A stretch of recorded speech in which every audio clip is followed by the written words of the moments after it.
Hey guys, it's Matt with Sneller Custom Homes and Remodeling, and today we're talking about nailing the architectural details.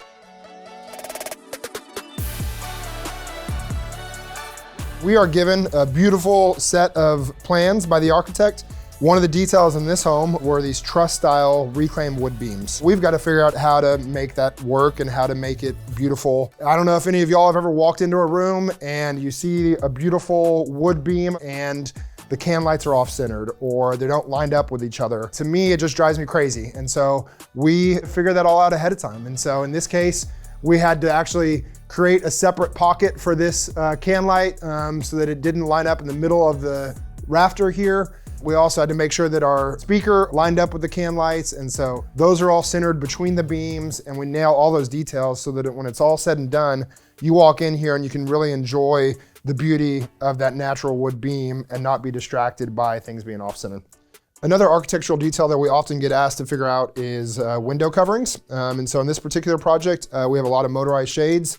And in this room, as you can see, we have this beautiful vaulted ceiling with the gable window top. Figuring out the motorized shades on this was a little tricky because of the angled top and a square top motorized shade that goes on there. What we ended up working out with the architect was that we have a double wall system. And so the window is installed on the outer wall, and then we have this second interior wall that will act as basically a place for us to pocket our motorized shade and kind of hide the housing and the roller and everything that goes with that shade, so that once this is fully sheetrocked and that shade's installed, you won't even be able to see anything. And then when that shade closes, it'll just be a beautiful finish and you barely even know it's there. So the last architectural detail that we're going to talk about in this custom home is the motorized screens on the back patio. The challenge here was, how do we combine the beauty of a solid white oak column with the technology of motorized screens, and wanting to be able to enjoy your patio and enjoy your beautiful old world white oak columns without having to stare at this kind of ugly screen track the entire time. And so what we had to figure out is, rather than having that screen track just mount to the outside of the column like this, we're actually gonna have that track inset into the column. So that means we have to get our trim carpenter to actually notch out the side of that column so that this can sit flush inside of it.